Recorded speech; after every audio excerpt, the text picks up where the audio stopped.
What is up with it, everybody? Live from the studios of WIUR at the Murphy Center at Iona University. Welcome back to Woolley Mammoth Tuesdays. I'm your host, Cam Woolley, keeping you company throughout the 2 o'clock hour, talking about a lot of sports, and we've got a lot to talk about everywhere. There's news literally everywhere, all four of them. We got them.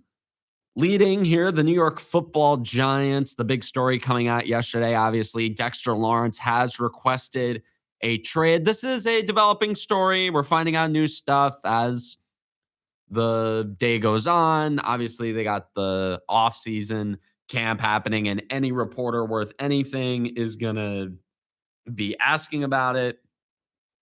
But most indications say that this is a leverage play, and Dexter Lawrence has a lot more of it than you would think. The main qualm for him is that he doesn't have a new contract. Basically, any situation is going to be because of this. The players want the new contract, and in the hyper inflated NFL economy that gets worse and worse every year, you're going to have the best defensive tackle in the league become the 12th highest paid guy in the span of 2 years. And that's what happened with Dexter Lawrence. And I know he's had a down year, only half a sack. That does work against him, but also for him. So think about this one. I know a lot of people, myself included, ask, why now of all times to request a trade? Because A, the team is in better shape now than it's ever been in just organizationally. They have better coaching. They have a better front office. They're just generally in a way better situation. They've got the rookie quarterback who's great, and he's on his rookie deal for the next 4 years. There's a real window here that's opening up. This is the first time Dexter Lawrence has had a team like this. And now all of a sudden he wants to request a trade. What? But this works for him, and I'm going to tell you why. For starters, his trade value is way lower. That's the crux of it. And teams, when they see this, they're trying to buy the dip on him because they know Dexter Lawrence is a lot better than what he showed last year. I think he's still like a top 3 nose tackle in football when he is on the field, and we're going to get to the impact in a bit. When he is on the field, he's fantastic. When he's healthy, he's amazing. And last year, I think I'm just going to chalk it up to him having a lingering injury. Did he phone it in a bit? I know Carl Banks talked about that, but Carl Banks is going to say whatever the Mara family wants him to say. And, I can't really blame him. He's got a nut to make. So do I. Everybody's got to make their nut. So, Carl Banks, he talked a lot about that. And, reports, they say he would fetch a late first rounder or a second rounder, but we know he's worth more. Everybody in the league knows that if they get Dexter Lawrence for a late first and a third, they are robbing the Giants blind. And I think it's more likely he stays because of this. There's just more value for the Giants in working something out as opposed to trading him. Because look at the run defense. With Dex on the field, the run defense was historically bad. Their defensive interior has no depth, even with him there. I don't trust Darius Alexander to be a DT1, and this is a really bad draft class for interior linemen, and it would just not go well. And I'd just like to say, let's not create another hole by letting talent walk out the door. And that's another thing. We just went through this with Saquon Barkley and Xavier McKinney. Maybe even last year with Julian Love and Leonard Williams. You have a lot of talented people who you had in that room at the same time who walked out and did great things with other teams. And I can guarantee you this. If the New York Football Giants were to trade Dexter Lawrence, he would finish top 5 in Defensive Player of the Year voting. He would be a first-team All-Pro. He would be arguably the best defensive tackle in football the second he set foot in a new room. This regime cannot afford a situation like that. You bring in John Harbaugh, you bring in Donna Ponte, basically a whole new philosophy of running things. That's the last thing they need. They do not need a PR nightmare such as that. Because the teams are chomping at the bit for it. They know. Ooh, the second, you get a former Giant, he's going to play his ass off. He's going to be amazing when he plays for us. And with Dexter Lawrence, I think all things point to him staying. That's all the reports I've seen. I mean, Art Stapleton, man, I'm just going to pull out my phone real quick. Just look at the tweets here. Art Stapleton, who's practically a member of the Mara family. He went to John Harbaugh's presser, at the offseason, or OTAs, I think they're called. I don't know why they're not calling them OTAs anymore, but pretty much OTAs, or the offseason workouts, whatever. Art Stapleton said that his takeaways from John Harbaugh, the Giants want Dexter Lawrence here, said he believes Dex wants to be here. Most of his contact about financials with Team Dex has been with his agent, Joel Segal, and, quote, it'll get resolved. So that's straight from John Harbaugh's mouth. I trust what he says. He knows what he's doing a lot more than anybody else we've had walk into this building. So I trust John Harbaugh's judgment on this. When he says that something is happening, I'm going to be inclined to believe him. Because, that's if you're not going to believe what he says, then what's the point in having him here? And so I want to get into some stats real quick just to show how valuable Dexter Lawrence has been. So I talked about the run defense. Here's talk about the pass defense. This is the Giants with him on the field against the pass. They are 7th in pass success, 8th in yards per attempt, 9th in sack rate, 10th in EPA per pass, but only 22nd in pressure rate. And mind you, this is from last year when Dex wasn't putting up the pressure numbers. Now, this is against the pass. So against the run, it's still terrible. But wait till you hear this. This is with Dexter Lawrence off the field. Last in yards per attempt means they give up the most. 31st in sack rate, 27th in EPA per pass, 26th in pass success, and 23rd in pressure rate. So if the Giants were to let go of Dexter Lawrence, every data point suggests that they would be a historically bad defense. And I see so many people saying, yeah, get him out of here. He doesn't want to play. Dude, what the hell is our problem as fans? We get so, with New York, apologies for the Discord notifications. I have my volume on my laptop. I don't know if you heard that, but we as fans are so ready to shove good players out for no good reason. Nothing on the field. They just think, oh, he's a prima donna. He's a diva. He's this. Get him out of here. Get him out the door. He doesn't want to play here. Just why, though? When and we've learned this lesson how many times? When we shove people out for no reason. How about this? We traded Odell Beckham in 2019, which a lot of people liked. An astonishing, concerning amount of people like that. A trade that we won by accident because we selected Dexter Lawrence with the pick we got for him. It took 5 calendar years to find a guy who could replicate his value. We traded him in 2019. We drafted Malik Neighbors in 2024. It's really, really, really hard to replace talent, raw talent. You can't, that doesn't just grow anywhere. Sure, could you find maybe suitable replacements? Sure. When the Giants traded Beckham, they found suitable-ish replacements for him. Golden Tate, Darius Slayton before, like, when he could catch.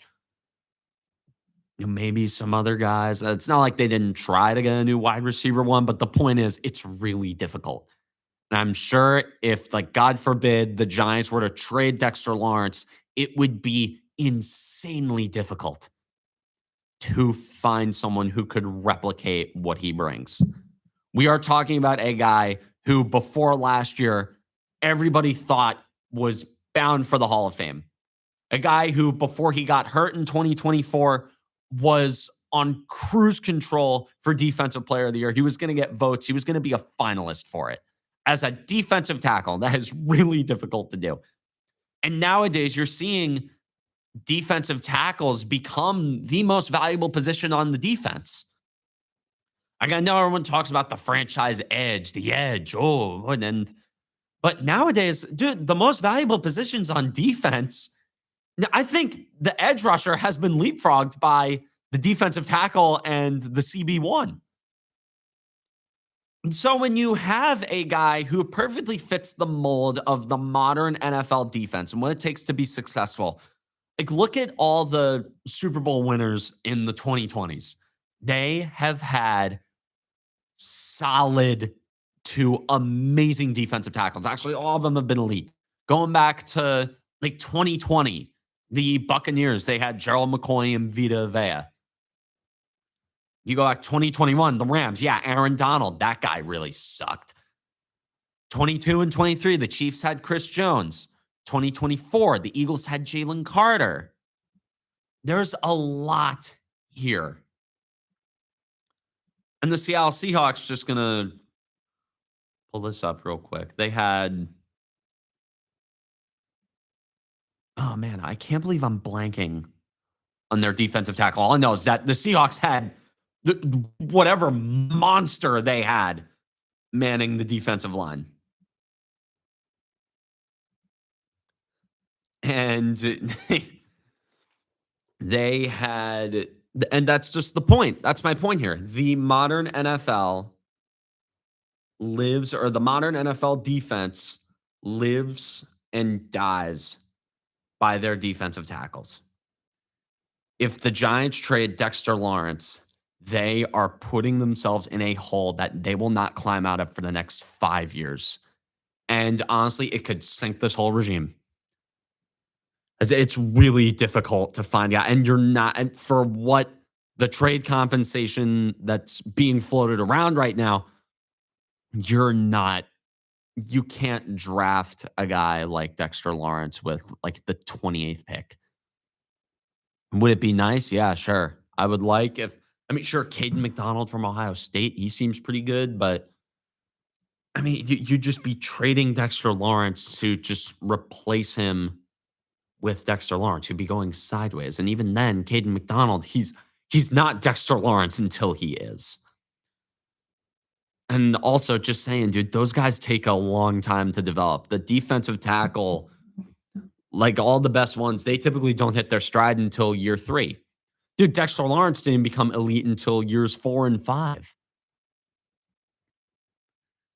And, if you can't restart the clock on a valuable position like that, when you have Jackson Dart, when you have Malik Neighbors, when you have Cam Scatterbo, and whoever you draft, and maybe at this point, it's probably going to be Jeremiah Love.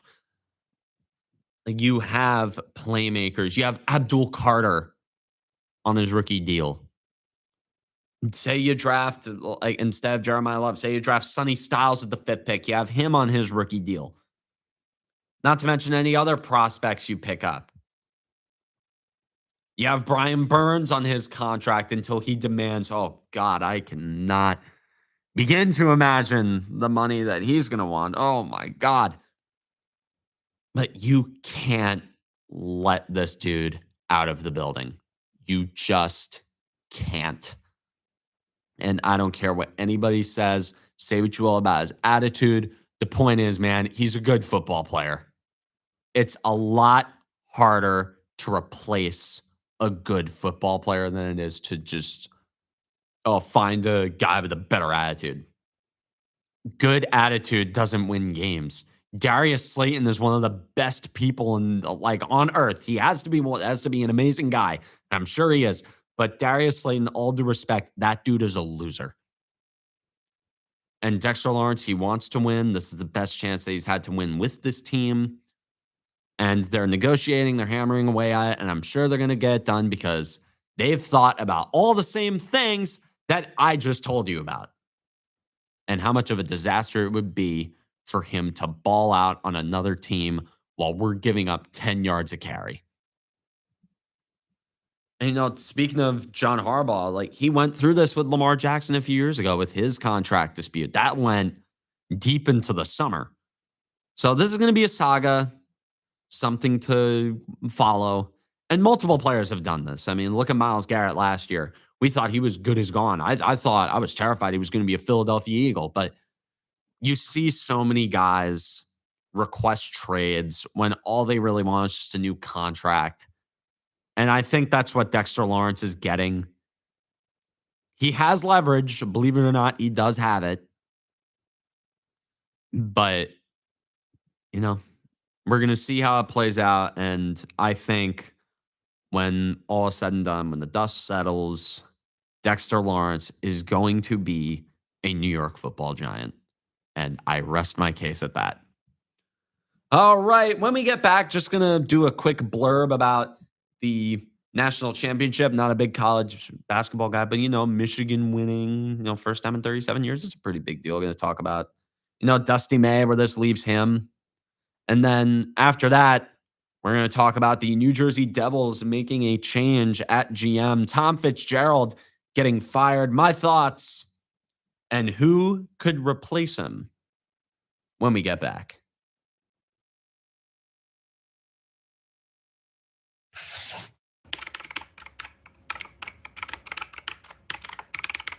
This is WIUR Radio. Hi, I'm Morgan Beastie from the Ionian, and I hope you're enjoying today's show. Are you looking for the latest scoop on campus news, sports, and more? Check out the Ionian University's very own award-winning student newspaper. We keep you up to date with everything happening on and off campus. Want to know about the big game, the latest campus event? It's all in the Ionian. Join the conversation. Read, write, and get involved. Visit www.theionian.org or pick up a copy around campus. Stay informed, stay connected. Now, back to WIUR, Iona University Radio.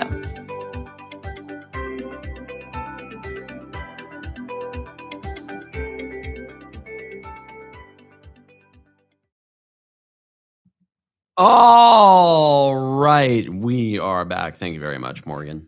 So, national championship last night, the NCAA tournament, March Madness, that spills into April, came to a close, and the Michigan Wolverines, for the first time in 37 years, are national champions. Now, I gotta say, it's from an outsider perspective. Again, I am not really big into college basketball, and the part of college basketball that I am into, it's a completely different environment than this. I can talk about Iona basketball. I know a lot about the mid-major environment, but, this is a whole different world. And to be honest, it's funny to see the Big Ten winning in basketball. There's usually an ACC, SEC, Big East arena. But, the Big Ten, it's funny. It's funny to see them win, especially a school like Michigan. And, the thing with the University of Michigan, it's like, this is just something I've noticed. Michigan football and basketball, one or the other, they come around like every 20 years. The way I like to describe them, they're like cicadas. They come around every decade and a half. They make a lot of noise. They're super annoying. But then they just go away and they pretend like they stick around for a little bit. You'll see them flying around. Like, the one, you might spot one in your backyard. They'll make noise. Like, they're always there, but they're not relevant. So, I live in New Jersey. We have cicadas like every year. Like, sure, like you'll hear them.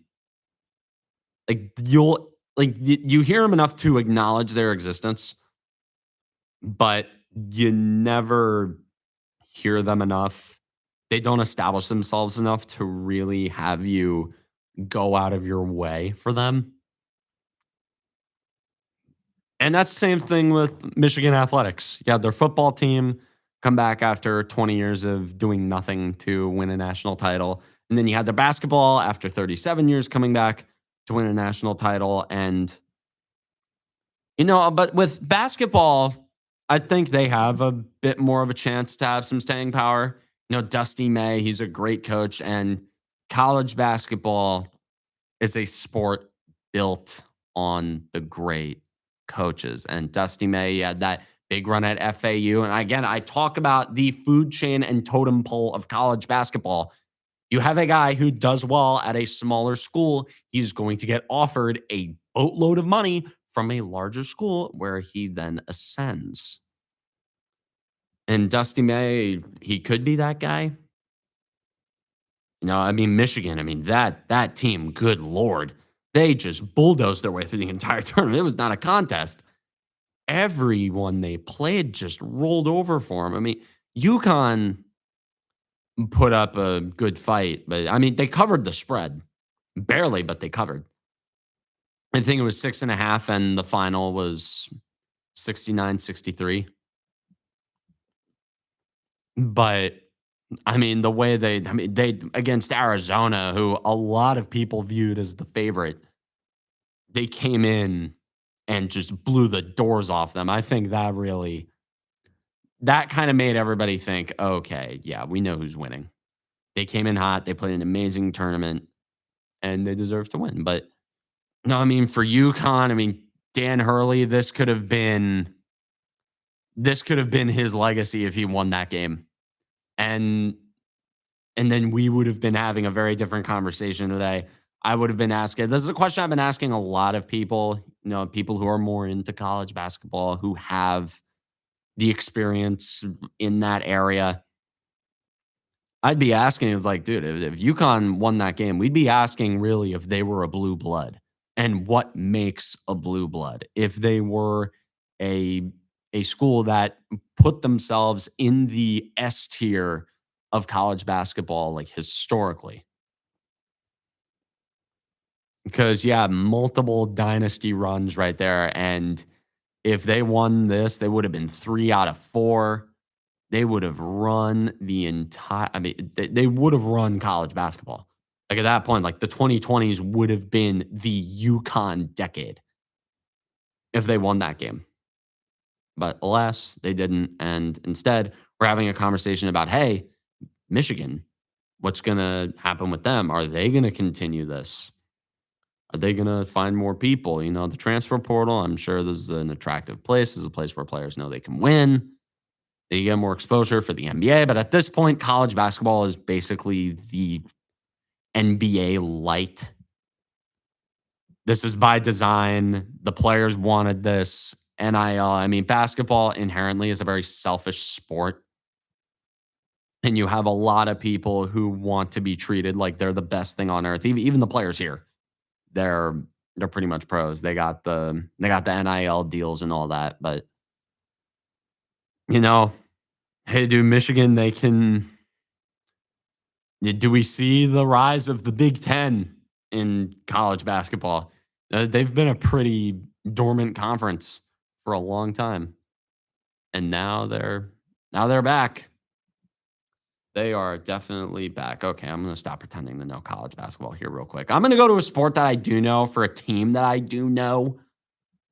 This is a pretty big story, coming out of Newark. The Islanders recently made a seismic move where they fired Patrick Waugh with a few games left in the heat of a playoff race and then replaced him with Pierre DeBoer. But that's just normal hockey stuff. Like, I don't bat an eye when a coach gets fired with 4 games left in the regular season when they're in a playoff race, because synergy, they don't care about that in the NHL. But a change that I was not expecting that caught me by surprise, that I'm pleasantly surprised about, the New Jersey Devils have parted ways, to put it lightly, with president of hockey operations and general manager Tom Fitzgerald. Now, I'm going to go off dome here. Like, I usually outline all my thoughts here, but my thoughts about this dude, they cannot be outlined. Dude, this guy. So, just to take you through the timeline of events with Tom Fitzgerald and the New Jersey Devils. So Ray Shero gets fired in 2019. He gets replaced by Tom Fitzgerald. And the drafting record since then has just been awful. His first draft, he had 3 picks in the first round. 3. He drafted with the 7th overall pick, Alex Holtz, over guys like Marco Rossi, Cole Perfetti, and Seth Jarvis, to name a few. The 18th pick, he picked Dawson Mercer, which, hey, good pick. Dawson Mercer, he's played every game he could have been available in his NHL career. He's played it, and he's been a very solid player. You know, Dawson Mercer, okay, you get an eye roll and a golf clap for that. But then with the 20th pick, he drafted Shakir Mukhamadullin. Even at the time, we were like, who the hell is this? And he hasn't made a dent in the NHL. He was traded in the Timo Meier deal. And we're going to get to his trades or lack thereof. And then 2021, he drafted Luke Hughes and Chase Stillman. Chase Stillman, everybody's forgetting who that is, and for good reason, because he never. I don't know. Did he play in the NHL? Did he play a few games? But and he was drafted for no real good reason outside of skill, or not skill, but size, grit and sandpaper. We need grinders. This is going to be a trend. This is important for later. So fast forward to 2022, his 2nd overall pick, he drafts Simon Nemec. Now, Simon Nemec, I mean, he's been very up and down. He's probably getting traded this offseason because he wants to get paid $9 million a year. And I'm sorry, I like Simon Nemec. Get out. If you're demanding $9 million a year for middling play as a third pairing defenseman, get the hell out of here. I want nothing to do with you. Let's see what we can get back. But this is not Dexter Lawrence. This is very different. And, you know, he drafted Simon Nemec over Logan Cooley. That was another horrible drafting decision. So in his first 3 first rounds as GM, he passed up on a forward core that could have potentially had Seth Jarvis, Logan Cooley, or like Seth Jarvis and Logan Cooley, and instead drafts 2 guys who are either really irrelevant or never even played for this team. Oh, yeah, and the Luke Hughes pick. I mean, I drafted him over William Eklund. We could have had William Eklund over Luke Hughes, but I know Luke Hughes, he's fine. Like Luke, I have a love-hate thing with him. He's in one of his good stretches, and that's fine. And then 2022-23, they win 52 games. Oh my God, they trade for Timo Meier. This is great. They win a playoff series. Fitzmania is in full swing in New Jersey. We love this guy. We win a playoff series against the Rangers. Game 7, we were down 2-0. Are you kidding me? We're having a great time. And then we lose to Carolina in 5, but overall, the season is considered a resounding success. And then from that series, Tom Fitzgerald takes all of the wrong lessons and decides that, you know what we should do with this team predicated on skill and speed that is poised to be a cup contender for the next decade? Yeah, you know what? Let's tear that whole philosophy down, keep the core guys there, and force them to slow down and play, grit and sandpaper. We need bodies. We need big bodies. We need the big forecheck. We need big, burly, strong guys who can punch you in the mouth. Grit. I say that a lot.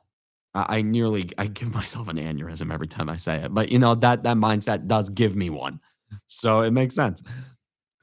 Oh, dude, and then he take he takes a cup contender and mangles it. The poor drafting made it so our bottom six is a bunch of patchwork guys who are old with terrible no move clauses. And by the way, those contracts, oh dear God, the contracts. Andre Palat was a bad signing, even like when it broke. I'm like, oh, dude, that's bad. And they slap no movement clauses on everybody they can slap them onto. And you know what that did? That prevented us from getting Quinn Hughes. And who knows what kind of like domino effect there, that's the word, that's going to have on Jack's future and what this does for the morale of the team. Because if they were able to free up the money to trade for Quinn Hughes in like November, the vibes would have been a lot higher. We would have been, the offense would have been that much better. We would have had one of the best defensemen, if not the best defenseman in the league. Look in the Olympics and ask yourself who the best defenseman was in that whole tournament. Quinn Hughes is the answer. So you could argue Quinn Hughes is the best defenseman on earth, judging by the most loaded competition we've maybe ever seen. And, you know, maybe the vibes are different. We're in a playoff spot. And, you know, maybe Tom Fitzgerald still has a job. Maybe he still has a job if he doesn't give a no movement clause to Andre Palat. Dougie Hamilton, I get. Dougie Hamilton is still an effective player. But at $9 million a year, who's slowing down, and he didn't waive it. They tried to force him out. They scratched him, which God knows what that's going to do to the locker room there. But good God almighty. And just this archaic mindset where you slow the game down, you actively work against the strengths of your core. He did everything that a GM shouldn't have done. Oh, and this isn't even mentioning the Jacob Markstrom extension. Who, after under no pressure, he crumbled and gave him a 2x6. And then, shocker, he sucked the entire year. It took him until like 2 days ago to get his first shutout. And oh, by the way, that extension doesn't kick in until next year. And I'm willing to bet there's a no movement clause in there, so we're stuck with him. Oh, jeez. Just, he was given an amazing situation. He has this core of stars. Jack Hughes, after the Olympics, who knows, going in the next year, he might be a top 5 player in the league. And he's only getting paid $8 million a year to do that. He is on the books for a few more years after that. He has been amazing. Okay, so thank you. Thank you, Robbie Basil in the room. Jack Hughes is under contract until 2030. So you got, 26, 27, 27, 28, 28, 20. You got 4 more years. 4 more years after this one where Jack Hughes is under contract at $8 million a year. And Tom Fitzgerald took that. Also, you have Nico Hischier, who's due for another payday, and he might want out after all this. So Nico Hischier, he's due for a payday after next year. But again, dude, you had this core of guys locked down to the most friendly contracts you could imagine. And then you surround them with garbage and try and force them to play a system that they can't play, that they came here not expecting to play. Speed kills in this league. And Tom Fitzgerald just disregarded it entirely. And it sucks. It sucks. And then go back to 2024. Oh, yeah, we drafted Anton Salayev. Oh, yeah, shocker. Big, burly defenseman. Brr, brr, brr, brr. He's going to run into you. He's going to hit you. He's got size and grit, meat on the bones, a real hockey man. Yeah, drafted him over Zeev Buium, who was used in the Quinn Hughes trade in Minnesota. So, yeah, nice work there, Fitz.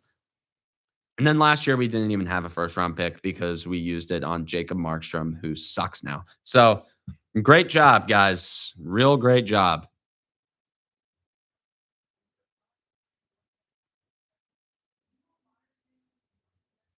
Dude, Timo Meyer, okay, the thing with, okay, Robbie's talking about like Timo Meyer again, but Timo Meyer, oh yeah, here's another thing.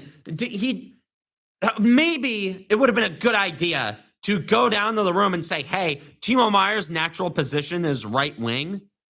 He was a 40 goal scorer as a right winger, and every time he plays on the right side in the NHL, in the Olympics, he plays great, but for some reason, they just don't let it happen. And sure, whoever comes in and is hired as GM, the first thing he should do is walk into Sheldon Keefe's office and tell him, put Timo Meyer on the right or you're fired. And dude, just good riddance. God, dude.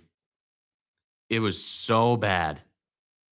And this isn't even getting into all the near misses. Oh, we came in second.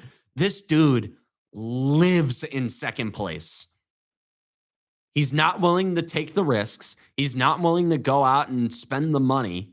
Well, maybe because he can't. Because the guys he was willing to go all out for suck. And you can't get rid of him because you gave him no move clauses. In the trade market, we finished in second. We finished in second on a couple guys. We finished in second. We were this, that. It takes two teams to want to make a deal. All the horrible euphemisms for a GM that just isn't willing to sack up and get it done. And that is Tom Fitzgerald's legacy. The next guy who comes in here, the one thing he should want to do is do right by the core, do right by the title window, and take risks and go all out. Now, here are some GM candidates that are going to pop up. I just want to talk about them for a little bit before we throw to a break here and get to some baseball. But, the GM candidates, the name that I saw pop up was Brendan Shanahan. Some national reporters have tapped in on it. Maybe even in the time of this recording, maybe Brendan Shanahan was already hired as the Devils GM. And it makes sense. He was drafted by the Devils. He spent 2 stints there. He kind of fits the boys club mold.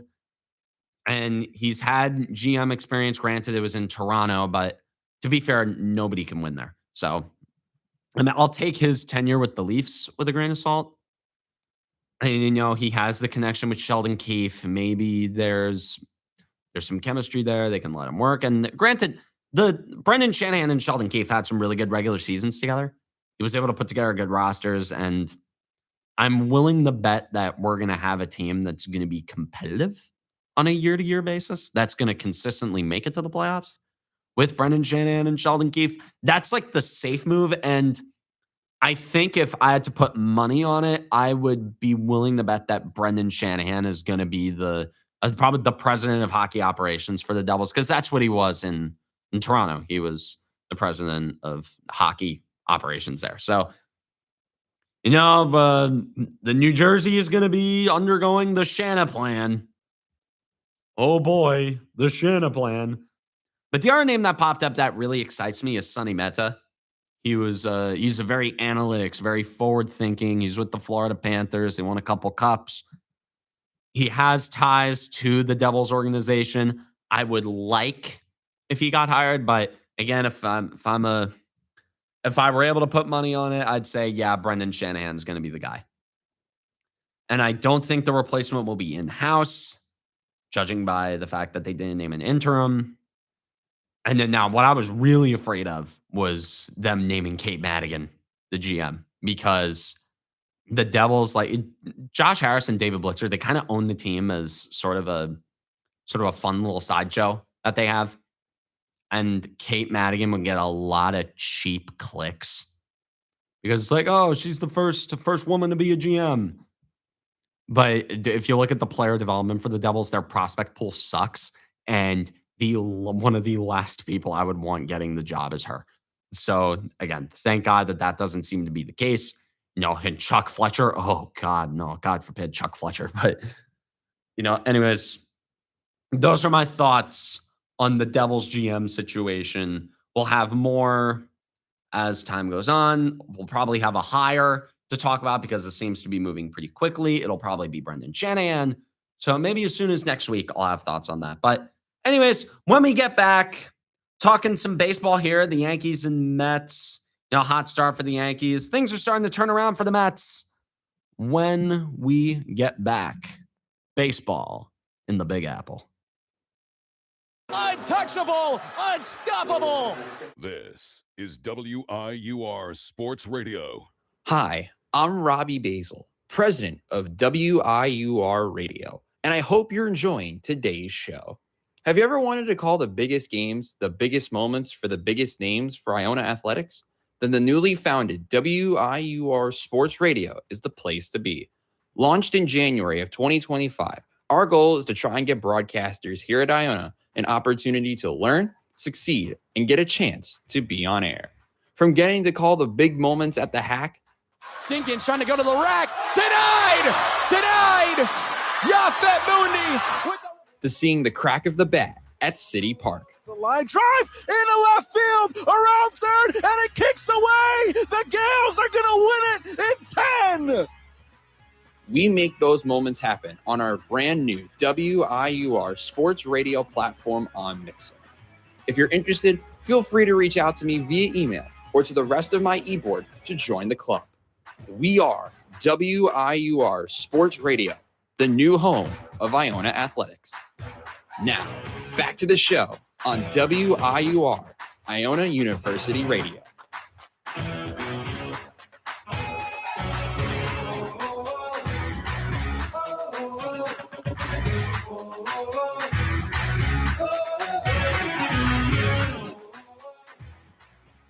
All right, we're back. Final segment before we wrap some things up. Going to be talking some baseball. Going to lead with the Yankees and end off with the Mets. So in the Bronx, the New York Yankees off to a good start. 7-2.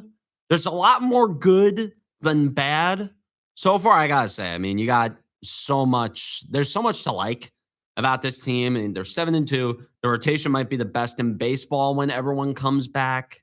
And the big hitters, they're hitting. Ben Rice has been leading things offensively, which I always knew he was capable of. Ben Rice, he's had great underlying stats. He's been a phenomenal hitter. But, you got the bottom third of the lineup. You'd want that to be a little better, but I think they're not as bad as their numbers are right now. So overall, this is a pretty good team. On paper, last year, this was the same team pretty much that had the most runs scored in baseball. And the rotation, my God, I just want to harp on Cam Schiller, dude. He's pitching tonight. Yo, I'm feeling a certain way about this kid. He is straight diesel. Oh my God. Dude, he throws a 100-mile-an-hour four-seamer. He throws a 98-mile-an-hour sinker with like a foot and a half of run. And he throws like a cutter at 95 with nearly a foot of run to the glove side. So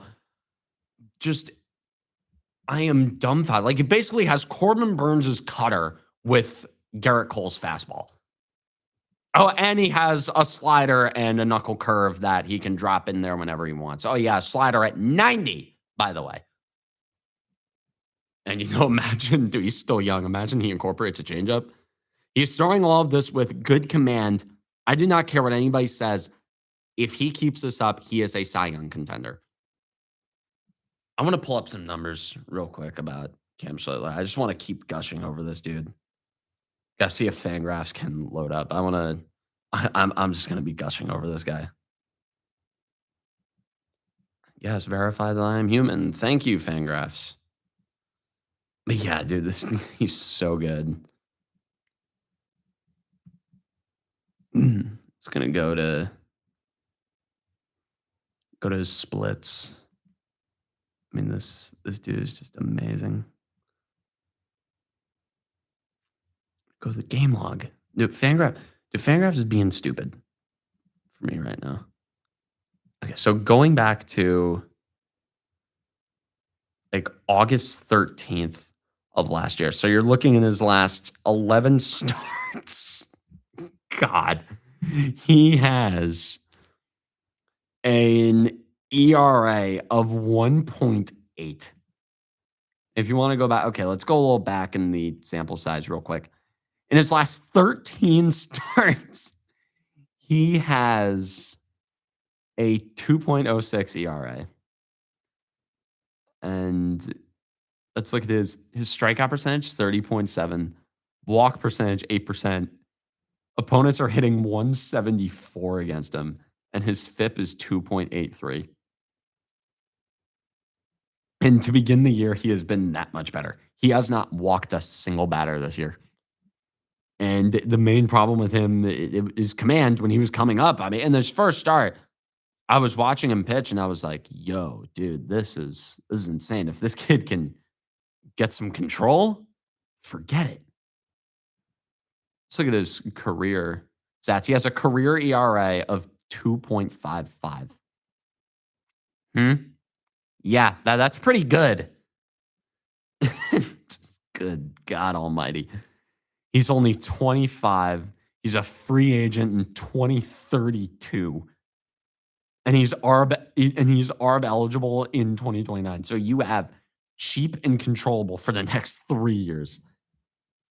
And this is a guy who is going to finish something like top 10 in Cy Young voting. In the early going, I mean, I know it's only 2 starts, but dude, his whole career, he's just gotten better and better with each passing start. He's refined himself. He's done amazing.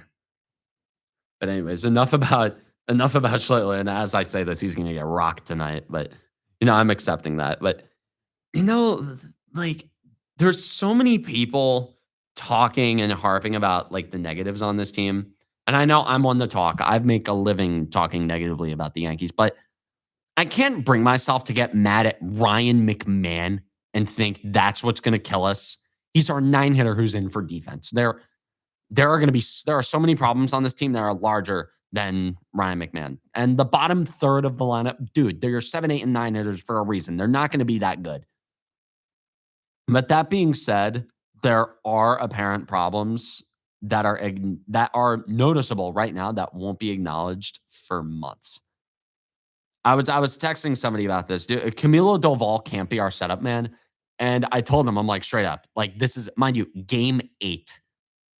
I figured out that Camilo Doval is a terrible setup man, and he is going to lose games for us. And I'm acknowledging that in game 8. The Yankees aren't going to make the change until September. Also, another thing, they've sucked at ABS challenges lately, especially the hitters. They have not been able to get the challenges, right? But again, they've won all 3 of their series. They're 7-2. I'm grasping at straws here. And to be honest, I won't know how I actually feel about this team until July, because I've dealt with fast starts before.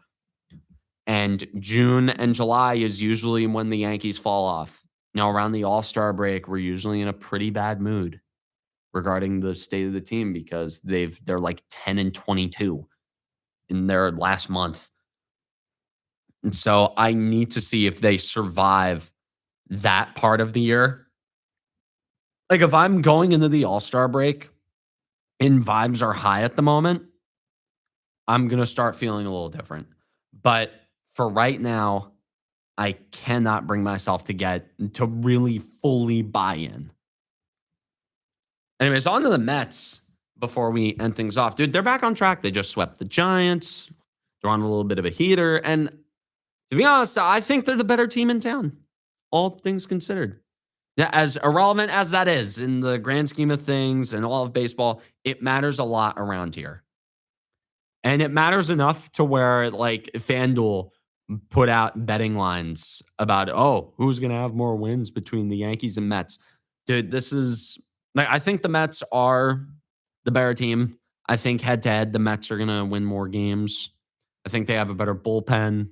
I think they have a better lineup when everyone's going. And, right now, Soto's on the IL. He's going to be there for about a week, but it just seems like a precaution. I think Juan Soto, if you asked him to suit up, I'm sure he would. And I just want to end off on this. I just want to put out some defense for Francisco Lindor. He had a couple bad hiccups against the Cardinals where he got picked off. He looked like he didn't care. And, there are so many Met fans came down on him. Dude, this is a guy who has been a leader, who's done nothing but show up in the big moments.